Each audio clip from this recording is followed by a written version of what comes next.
Dear student, आप जानते हैं एग्जाम में एक क्वेश्चन जरूर आता है जो क्या होता है सूत्र द्वारा समीकरण को हल करने के लिए देता है, लेकिन उसको क्या करते हैं, बहुत सारे क्वेश्चन क्या करते हैं स्टूडेंट सॉल्व करते हैं, बट उन्हें पूरा का पूरा मार्क नहीं मिल पाता है। क्यों? इसका रीजन ये है कि वो ये नहीं जानते हैं कि कैसे क्वेश्चन को सॉल्व किया जाता है, मतलब स्टार्टिंग में क्या लिखा जाता है और लास्ट में क्या लिखा जाता है, बस वो क्या करते हैं इस फार्मूले में भरते हैं और समीकरण को हल करके क्या करते हैं छोड़ देते हैं। लेकिन मैं यहाँ पे क्या कर रहा हूँ स्टूडेंट, बताने जा रहा हूँ कि एकदम स्टेप वाइज तरीका बताने जा रहा हूँ, क्योंकि मैथ में क्या होता है स्टेप वाइज नंबर ही मिलता है। अगर इस तरीके को सीख लेते हैं और ये 4 क्वेश्चन आप देख लिए तो कोई भी ऐसा क्वेश्चन नहीं होगा जिसे आप कर ना पाए। मैंने यहाँ पे भिन्न वाला भी सवाल लिया और करड़ी वाला भी लिया है, सैंपल भी लिया है, तो आप वीडियो में बने रहिए अंत तक। आपको मेरी गारंटी है कि आपको 100% क्या हो जाएगा, पूरा का पूरा नंबर मिलेगा। अगर इस तरीके से आप जैसे मैं बता रहा हूँ उस तरह सॉल्व करेंगे तो एक भी नंबर आपका कटेगा नहीं। तो बहुत इंपॉर्टेंट टॉपिक है। चलिए इस वीडियो को स्टार्ट करते हैं और बताते हैं इन क्वेश्चन को हम लोग कैसे सॉल्व करते हैं।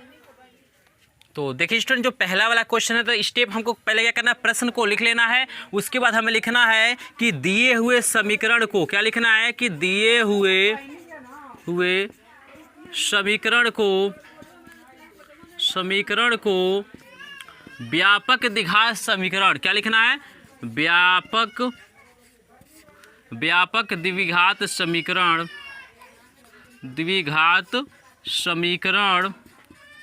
व्यापक द्विघात समीकरण क्या होता है, स्टैंडर्ड फार्मूला इसका होता है स्टूडेंट कि x² + bx + c = 0 से तुलना करने पे। तो ये स्टेप आपको लिखना है स्टूडेंट, तभी पूरा का पूरा नंबर आपको मिल सकता है, ठीक है ना। तो पहले आपको क्या लिखना है कि दिए हुए द्विघात समीकरण को, चाहे दिए हुए समीकरण को व्यापक द्विघात समीकरण x² + bx + c = 0 से तुलना करना। फिर तो डायरेक्ट लिख सकते हैं कि दिए हुए समीकरण को x² + bx + c = 0 से तुलना करने पे। तो यहाँ जब तुलना करते हैं ना तो x² का जो गुणांक होता है a होता है, x का जो गुणांक होता है b होता है, जो अचर पद होता है हमारा c होता है, जो चिन्ह रहता है वही चीज लिखा जैसे तुलना करेंगे।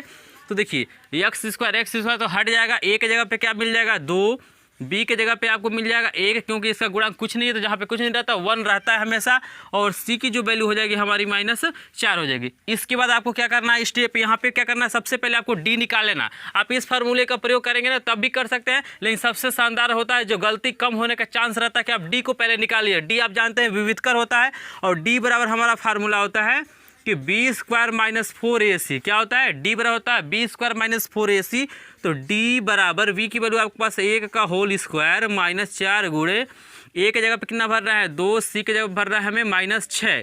तो जो भी वैल्यू दिया उसको मैं पुट कर रहा हूँ, तो 1 का स्क्वायर करेंगे तो 1, यहाँ देखिए माइनस माइनस प्लस हो जाएगा, 4 दूना 8, 8 छक्के हो जाएगा 48, और आप जानते हैं कि 48 से कितना हो जाएगा 49 हो गया। जब आप d निकालेंगे तो बहुत ही शानदार तरीका इसमें भर दीजिए, क्योंकि स्टूडेंट आप जानते हैं कि b² - 4ac को हम लोग क्या कहते हैं, विविधकर यानी d कहते हैं। तो इसमें भरने से बढ़िया थोड़ा सा जानते हैं, इसमें जब भरेंगे ना तो उसमें गुणा करने में थोड़ा सा दिक्कत आता है, मतलब लिखने में क्या होता है मजा नहीं रहता। लेकिन जब d आप निकालेंगे तो ईजिली क्या देखिएगा कितना कम समय में कितना सटीक तरीके से आंसर आ जाएगा। तो d निकालने के बाद से यहाँ पे मैं सॉल्व कर रहा हूँ, यहाँ लिखेंगे x बराबर, देखिएगा x के जो मान होता है ना उसी को मूल कहा जाता है, शून्य कहा जाता है, समीकरण का हल कहा जाता है, x का मान कहा जाता है या चर पद का मान कहा जाता है। चीज़ क्या है वही है। तो x लिखा हुआ अगर समीकरण तो x लिखिए, y लिखा है तो y लिखिए, z लिखा है तो z लिखिए। तो x बराबर फार्मूला आप रखिए -b ± √d। देखिए कितना छोटा फार्मूला लग रहा है कि नहीं लग रहा है। यहाँ देखिए फिर हो जाएगा 2a, और देखिए लिखेंगे x बराबर माइनस b के जगह पे आप देखिए क्या दिया हुआ, b की वैल्यू 1 दिया हुआ है तो -1 लिख लेंगे, फिर प्लस और माइनस लिख देंगे। d की वैल्यू हमारा 49 आ गया। आपको यहाँ पे गुणा भाग करने की जरूरत ही नहीं है, आपका आंसर क्या हो जाएगा एकदम बिल्कुल करेक्ट आएगा। फिर देखिए आपको भर देना है 2, ये बटे हो गया 2 गुणे a की वैल्यू आप देख सकते हैं कि a की वैल्यू मेरे पास 2 है तो हम 2 लिख लेते हैं। फिर x बराबर -1 प्लस -49 का वर्गमूल आपका 7 होता है, और बटे 2 दूना क्या हो जाएगा 4, ठीक है ना स्टूडेंट। अब देखिएगा मैं एक चीज़ आपको बता दूं कि कब हमें समीकरण को मतलब इसके आगे हल करना है और कब हमें नहीं हल करना है। तो जब इसका वर्गमूल निकल जाए, जैसे 49 हो गया, 4 हो जाए, 25 आ जाए, तो जब इसका जब वर्गमूल निकलने वाला रहता है तो इसको हल करते हैं। अगर नहीं निकलता है तो वही हमारा क्या हो जाता है आंसर आ जाता है। अभी देखिए बहुत सारे क्वेश्चन आएंगे जिसमें ये इसका वर्गमूल ही नहीं निकलेगा। जैसे मान लीजिए यहाँ पे 48 हो जाता तो 48 का वर्गमूल थोड़ी निकलता, 30 हो जाता तो उसका वर्गमूल, तो वही आंसर हो जाता। आप चाहे तो प्लस माइनस में भी आंसर लिख सकते हैं, नहीं तो उसी को 2 बार लिख सकते हैं। जैसे मान लो अगर यहाँ पे 23 आ जाए तो आप लिख देंगे x बराबर 1 माइनस प्लस कड़ी में 23/4 हो जाएगा, ठीक है ना। एक बार माइनस वाले को लिख दीजिए या दोनों को एक साथ लिखें तभी आपके करेक्ट आंसर होगा। लेकिन स्टूडेंट अगर इसका वर्गमूल निकलता है तो आप निकालेंगे और एक बार धनात्मक लेंगे एक बार ऋणात्मक लेंगे। देखिए अभी हल नहीं हुआ है तो हम लिखेंगे धनात्मक चिन्ह लेने पर, यहाँ लिखा जाएगा धनात्मक चिन्ह लेने पर। स्टूडेंट स्टेप को याद रखना है तभी आपको अच्छे से अच्छे नंबर मिलेगा। तो देखिए जब धनात्मक चिन्ह लेंगे तो मैं यहाँ पे सॉल्व कराऊँ तो x बराबर 1 माइनस 1 तो रहेगा ही, यहाँ देखिए -1 रहेगा, यहाँ एक प्लस एक माइनस, तो इसमें का मैं चिन्ह ले रहा हूँ तो ये प्लस हम ले रहे हैं 7/4, ठीक है ना। इसको हल करेंगे तो 7 में से 1 जाएगा आपका हो जाएगा 6/4 और जब इसको काटेंगे तो 2 3 6 2 दूना 4 यानी आपका आ जाएगा एक मान 3/2। इजली आपको समझ में आ गया है। फिर हम लिखेंगे कि ऋणात्मक चिन्ह लेने पे, ऋणात्मक चिन्ह लेने पर, तो आपको परेशान नहीं हो रहा। कोई भी क्वेश्चन हो चाहे वो कड़ी वाला ही क्यों ना हो, बट्टे वाला क्यों नहीं, इजीली हम लोग क्वेश्चन को सॉल्व कर लेंगे। बस थोड़ा सा आप स्टेप को देखिए, अगर स्टेप समझ जाते हैं तो बहुत आसानी से क्वेश्चन को सॉल्व करते हैं। अधिकतर जो प्रश्न पूछता है इसमें नहीं तो बट्टे वाला पूछता है और नहीं तो कड़ी वाला पूछता है, ठीक है ना। तो कड़ी वाला जरूर देखिएगा तभी आपको अच्छी तरह से समझ में आएगा। तो ऋणात्मक चिन्ह लेंगे तो स्टूडेंट यहाँ पे क्या हो जाएगा x बराबर -1 -7 बटे क्या हो जाएगा 4 यानी हो जाएगा -8/4। जब इसको काटेंगे तो हो जाएगा आपका -2 यानी जो हमारा आंसर आएगा स्टूडेंट, आंसर लिखेंगे कि x बराबर आपका क्या हो जाएगा 3/2 -2। तो यही स्टूडेंट हमारा क्या हो जाएगा आंसर। तो बहुत सटीक तरीका है, जब इसका वर्गमूल निकले तो हमको हल करना है, नहीं वर्गमूल निकलता तो वही आंसर हो जाएगा। ऋणात्मक धनात्मक चिन्ह तभी लेंगे जब इसका वर्गमूल निकल जाएगा। तो मुझे आशा है स्टूडेंट ये क्वेश्चन आपको इजीली समझ में आ गया होगा। अगर क्वेश्चन समझ में आए तो अभी का अभी स्क्रीनशॉट ले लीजिए और हम देखते हैं, चलते हैं दूसरा नंबर प्रश्न को देखते हैं। बहुत ईजी तरीका मैं बता रहा हूँ, आप डी निकाल लीजिएगा पहले। अगर आपकी मर्जी नहीं है, आपको लगता है कि यही मेरे लिए आसान है तो यहाँ भी निकाल सकते हैं, इसमें कोई डाउट नहीं है। तो देखिए स्टूडेंट दूसरा वाला प्रश्न भी बिल्कुल उसी तरह से सॉल्व करेंगे। आपको सबसे पहले लिखना है कि दिए हुए समीकरण को व्यापक द्विघात समीकरण ax² + bx + c बराबर 0 से तुलना करने पे, ये आप स्टेप लिख लीजिएगा। और जब तुलना कर लेंगे तो हमें लिख लेना है कि a बराबर 2 दिया हुआ है, b बराबर दिया है हमें -7। आपको ये गलती नहीं करना है कि इसका जो चिन्ह रहेगा वो चिन्ह जरूर लिखना है, मतलब चिन्ह को परिवर्तित नहीं करना है। देखिए c के जगह पे हमको 3 दिया हुआ है तो 3 लिख लेंगे। अब यहाँ पे क्या करना है, आपको d पहले ही निकाल लेना है। तो d बराबर आपका फार्मूला होता है b² माइनस क्या होता है 4ac। तो d बराबर हमारा क्या हो जाएगा, b के जगह पे दिया है -7 का होल स्क्वायर लिख लेते हैं। उसके बाद दिया है -4 गुणे a की वैल्यू आपके पास 2 है, c की वैल्यू आपके पास 3 है। तो d बराबर क्या हो जाएगा, 7 का स्क्वायर करेंगे तो 49 हो जाएगा। अब जानते हैं माइनस माइनस गुणा होगा तो क्या हो जाएगा प्लस हो जाएगा। और ये देखिए 4 दूना 8 3 क्या हो जाएगा मेरा 24 हो जाएगा। यानी d की जो वैल्यू है स्टूडेंट मेरा क्या निकल जाएगा, तो 9 में से 4 जाएगा आपका 5 हो जाएगा और 4 में से 2 जाएगा आपका कितना हो जाएगा 2 यानी 25 हो जाएगा। तो d की वैल्यू मेरा निकल गया। अब हमें कुछ नहीं करना है, हमें जो सूत्र होता है उसमें भर देना है। तो लिखना है x बराबर -b plus minus under root क्या हो जाएगा d और पूरे का बटा हो जाएगा 2a। तो यहाँ पे देखिए स्टूडेंट x रहेगा तो x लिखेंगे, y रहेगा तो y लिखेंगे। और यहाँ पे क्या करना, आपको सूत्र लिखना है। ये नहीं कि बहुत सारे स्टूडेंट क्या करते हैं यहाँ पे मान निकालते हैं और डायरेक्ट क्या करते हैं फार्मूले में भर देते हैं। तो बिल्कुल स्टेप वाइज नंबर मिलता है। मैथ में क्या होता है एक एक स्टेप, अगर आप मान लीजिए अगर कोई क्वेश्चन 3-4 स्टेप में सॉल्व होता है, अगर 2 स्टेप कर देते हैं तो 2 स्टेप का नंबर आपको मिल जाता है। तो यहाँ देखिए x बराबर सारे वैल्यू हमारे पास है तो कोई टेंशन नहीं है, बस हमको भरना है और क्या करना इजीली हमारा आंसर आ जाएगा। तो देखिए b की वैल्यू आपके पास कितना है -7 है और पहले से यहाँ पे माइनस है तो माइनस माइनस क्या हो जाएगा प्लस, आपको क्या हो जाएगा +7 plus minus under root d की वैल्यू कितना है 25 यानी 25 है तो हम 25 को लिख लेते हैं। पूरे का बट्टा देखिए 2 गुणे a की वैल्यू कितना है स्टूडेंट, देखिए 2 है तो हम यहाँ पे लिख लेते हैं 2 यानी x बराबर हो जाएगा यहाँ देखिए 7 प्लस माइनस 25 का वर्गमूल हो जाएगा 5, ये हो जाएगा हमारा 4। अब देख रहे हैं ना अभी इसका वर्गमूल निकल गया है। जब वर्गमूल निकल जाता है स्टूडेंट हम क्या करते हैं, एक बार धनात्मक लेते हैं एक बार ऋणात्मक चिन्ह लेते हैं। तो स्टूडेंट यहाँ पे क्या लिखेंगे कि धनात्मक चिन्ह लेने पर, धनात्मक चिन्ह लेने पर तो स्टूडेंट स्टेप को याद रखना है। तो x बराबर हो जाएगा 7 + 5/4 या 7 5 कितना हो जाएगा आपका 12/4, 4 से भाग करेंगे तो हो जाएगा 3। तो x का एक मान तो हो गया मेरा 3। अब चलिए यहाँ पे मैं सॉल्व कर रहा हूँ, ऋणात्मक चिन्ह ले रहा हूँ तो लिखेंगे ऋणात्मक चिन्ह लेने पर तो स्टेप वाइज आप लगाइएगा, बिल्कुल क्वेश्चन सही होगा आपका। और यहाँ देखिए x बराबर तो ऋणात्मक लेंगे तो 7 तो रहेगा ही, -5 क्या हो जाएगा 4, यानी x बराबर क्या हो जाएगा 7 में से 5 घटाएंगे 2/4, ये कट जाएगा 2 एकम 2, 2 दूना 4, यानी x की वैल्यू हो जाएगी 1/2। तो एटलास्ट जो हमारा आंसर आएगा उसे हम लिखना है, लास्ट में इसको लिखिएगा ब्लैक पेन से आप लिखिएगा आंसर डाल के कि x बराबर 3,1/2।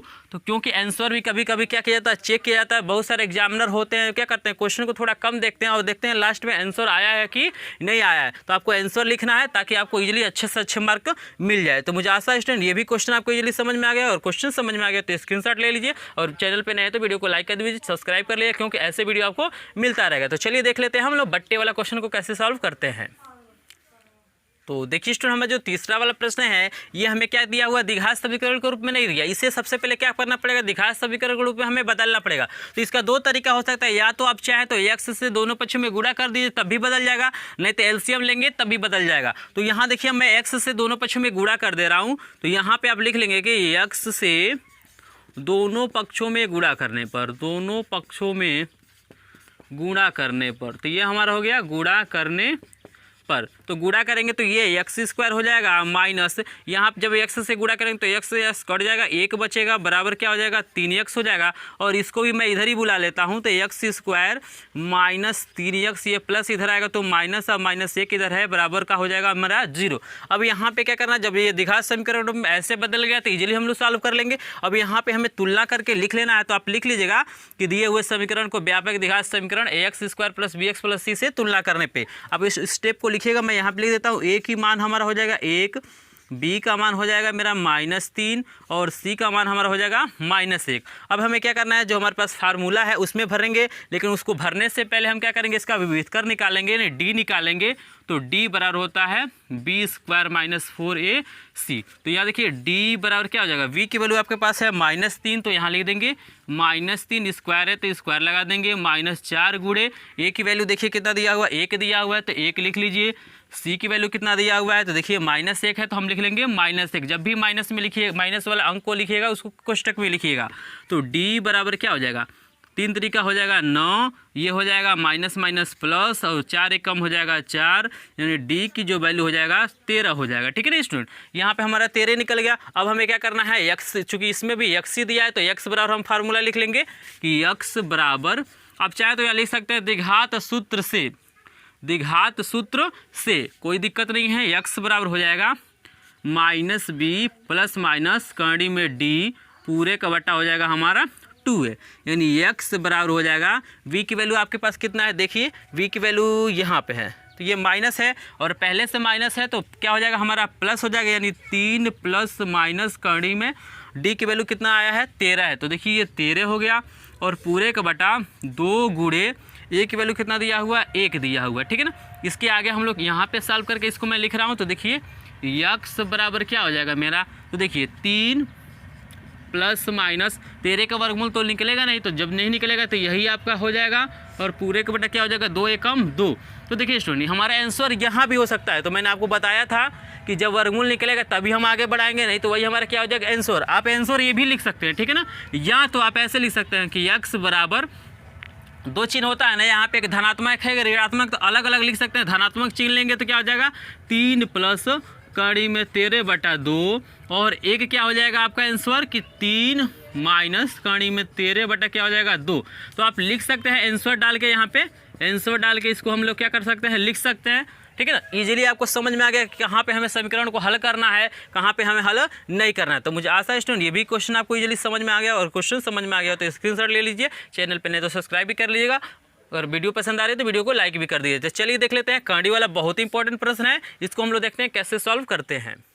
तो देखिए स्टूडेंट, जो चौथा नंबर का प्रश्न है ये हमें द्विघात समीकरण के रूप में है। तो इजीली हमें क्या करना है, सबसे पहले लिख लेना है कि दिए हुए समीकरण को x square plus b x plus c बराबर 0 से तुलना करने पे तो वो स्टेप लिख लीजिएगा। उसके बाद से ए की वैल्यू हमारी 2 निकल जाएगी, v की वैल्यू देखिए -2 कड़ी में 2 निकल जाएगी और c की वैल्यू हमारी 1 हो जाएगी। अब हमें क्या करना है, सबसे पहले d की वैल्यू निकाल लेना है। तो आप जानते हैं d बराबर होता है कि b स्क्वायर माइनस 4ac और यहाँ पे हो जाएगा d बराबर b की वैल्यू कितना दिया हुआ है, देखिए -2 कड़ी में 2 का स्क्वायर -4 गुणे ए की वैल्यू कितना है 2 गुणे सी की वैल्यू 1 है। अब यहाँ पे देखिए स्टूडेंट, जब इसका गुणा करेंगे ना तो माइनस माइनस तो प्लस हो जाएगा। तो सबसे पहले बाहर वाले का स्क्वायर किया जाता है, तो 2 का स्क्वायर करेंगे तो 4 होगा और कड़ी में 2 का करेंगे तो आपका 2 आएगा, कड़ी आपका हट जाएगा, यानी कितना हो जाएगा 4 दूना कितना हो जाएगा आपको 8 हो जाएगा, ये हो जाएगा 8।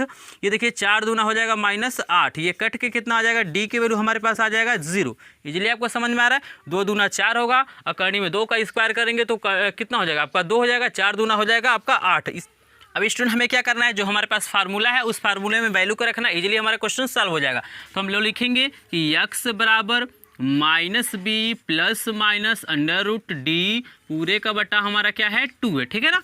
x बराबर, तो देखिए v की वैल्यू कितना दिया है हमको, v की वैल्यू दिया हुआ है ये -2 कड़ी में 2, तो यहाँ जब भरेंगे तो माइनस हट जाएगा यानी प्लस हो जाएगा, यानी हो जाएगा 2 कड़ी में 2 प्लस माइनस और d की जगह पे हो जाएगा 0 पूरे का बटा हो जाएगा 2 गुणे ए की वैल्यू कितना दिया है स्टूडेंट 2 दिया है, तो ये हम लिख लेते हैं 2, ठीक है ना स्टूडेंट। अब देखिए ये 0 है तो 0 होता है, 0 जोड़ेंगे घटाएंगे चीज़ें हमारी वही होगी, यानी हमको लिख लेना है 2 कड़ी में 2 बट्टे क्या हो जाएगा ये 4। ये देखिए 2 दूना हो जाएगा 4, यानी x की वैल्यू आ गई कड़ी में 2 बट्टे 2। बट स्टूडेंट एक चीज़ आपको याद रखना है कि ये हमारा आंसर नहीं होगा, हमें क्या करना पड़ेगा, चूँकि देखिए यहाँ पे द्विघात समीकरण यानी 2 घात है, तो जब 2 घात होता है तो x का 2 मान निकलता है, तो इसके मूल क्या होंगे समान होंगे, यानी दोनों जो मान होंगे यहाँ पे आंसर आप डाल के लिखिएगा कि x बराबर क्या होगा कड़ी में 2 बटे 2 कामा कड़ी में 2 बटे 2, यही मान क्या होंगे 2 जगह आएंगे, क्योंकि x स्क्वायर है तो 2 मान निकलेंगे, तो इसी को क्या करना, जब भी एक मान निकले तो उसी को 2 बार लिख लेना, मूल क्या होंगे समान होंगे। तो इजीली आप समझ गए, इस स्टेप को लिखेंगे तभी आपको क्या होगा पूरा का पूरा नंबर मिलेगा। तो इसका स्क्रीनशॉट ले लीजिए। तो स्टूडेंट मुझे आशा है कि आपको द्विघात सूत्र द्वारा समीकरण को हल करना इजीली समझ में आ गया होगा। अगर वीडियो पसंद आया तो वीडियो को लाइक कीजिएगा, चैनल पे नए हैं तो सब्सक्राइब भी कर लीजिएगा। और यहाँ पे बालाजी प्रकाशन का एक क्वेश्चन का सोल्यूशन उपलब्ध है और ऐसे वीडियो जानकारी से पूर्ण वीडियो आपको मिलता रहेगा। मिलेंगे आपसे नेक्स्ट वीडियो में, तब तक के लिए धन्यवाद।